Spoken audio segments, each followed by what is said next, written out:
lot of complexity when it comes around alignment between the ad and the content.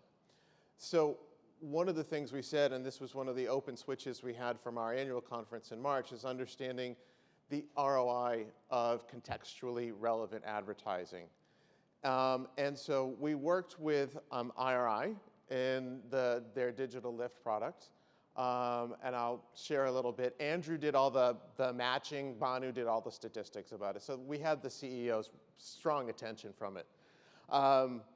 In addition, we were also grateful our Gunn Johnson and the Pinterest team contributed their time and their platform to help us understand the ROI of contextually relevant advertising within Pinterest.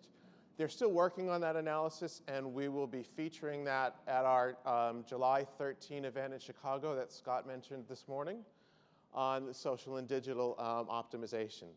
But I want to talk a little bit about what is the ROI of contextually relevant digital advertising.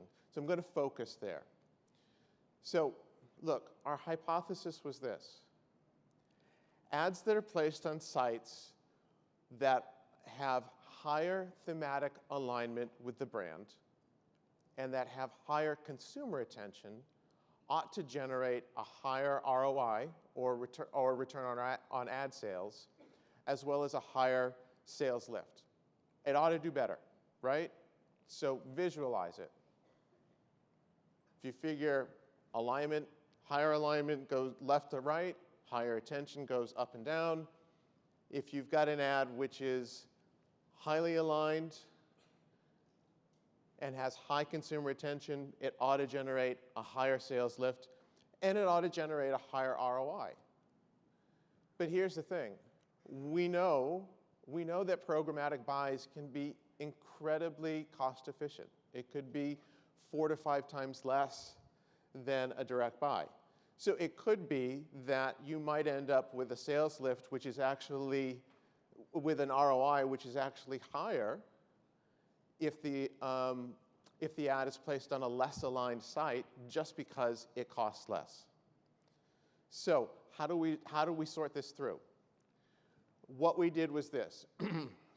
We had 3 major CPG brands, and we looked at about 20 different placements over the past, say, 6-9 months. Some of them went back to early July of 16, some were as recent as March of 2017.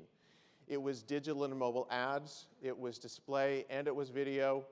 And as I said, we enlisted the help of Andrew Appel and his team at IRI, and of the millions of different ad exposures, they were able to match generally between 10 and 20% with their household panel.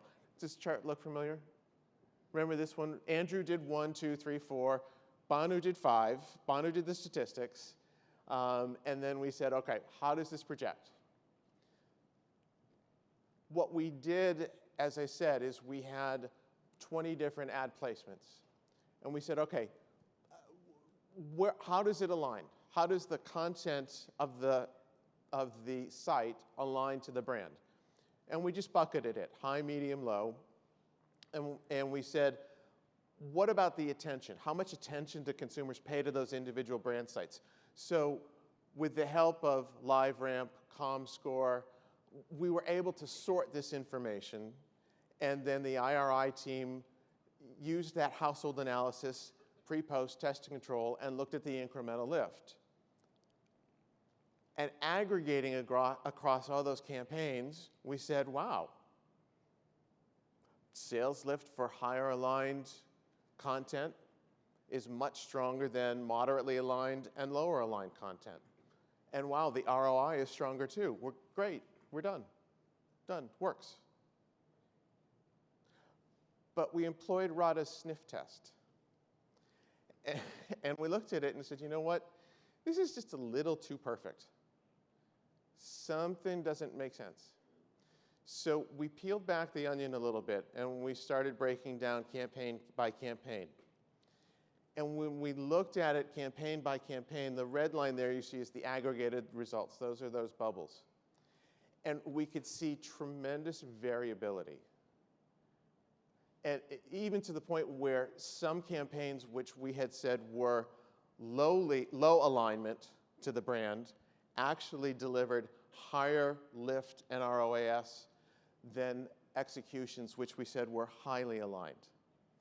So we scratched our heads about this, and we came to the conclusion of this.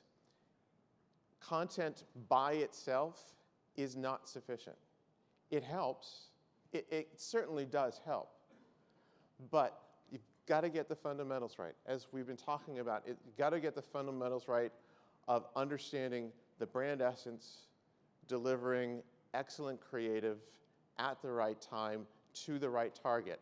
As Andrew noted before, by being able to progress and understand who your target is, moving from traditional to behavioral and purchase-based, you can improve that effectiveness. So, what does it all mean? Context does matter. That emotional and cognitive alignment, as Horst talked about, does certainly show promise. And greater ad content alignment can boost ROI. It can boost sales lift. However, it's not sufficient. What we've seen is that there is great variability depending on the campaign, depending on the brand, depending on the publisher and the network. And I should say that we had a combination of both programmatic buys and direct buys here. So we were trying to cover the spectrum. And again, it can work. Higher alignment can benefit your brand. But it is not the be-all and end-all. It is not sufficient to deliver everything and overcome any deficiencies. It's important to get the fundamentals right. Get the right message to the right target with impactful creative. So, as Horst mentioned, we don't see this as a one and done. We believe there's still much to be learned here about the importance and the impact of context and alignment. As I mentioned earlier, we'll be featuring our learnings from our Pinterest experiment July 13th. We'll have more insights from our media science work coming later this year. And as Horst referenced, we're working with Nielsen Consumer Neuroscience on an audio experiment that will be unveiled at our event in Los Angeles. We hope our West Coast friends will join us there on August the 1st. And again, we welcome additional insights from all of our members, all of our community. So, in close, there we go. We invite you to learn more. Again, we wanted to bring you a summary here this morning. Manuel will be kicking off our first deep dive in the Palisades room at 11. It'll be followed by Horst and Dr. Dwayne Varan talking about the neuroscience of alignment. And then I'll be joined by Banu Bhardwaj. Vijay actually was intending to join us, but he'll be joining us in spirit. He's on holiday. He is in India visiting family right now. So we invite you to come join us in the Palisades room to learn more. And with that, I will turn it back to Radha. Radha, thank you. So thank you, Chris. If I can take a moment, that's probably one of the most important pieces of work I've seen in a long time, and I see a lot of work. We've all talked about, we all say this almost flippantly, right? Creative and media, those are the two things that matter, and creative matters, whatever, 60%, and media matters the other 25 to 40%, depending on who you are. But I really think it's time for a 21st century updating of those paradigms, and I think Chris and team have really set us on that path. So I won't hold you much longer, not so much from cocktails, but from smoothies.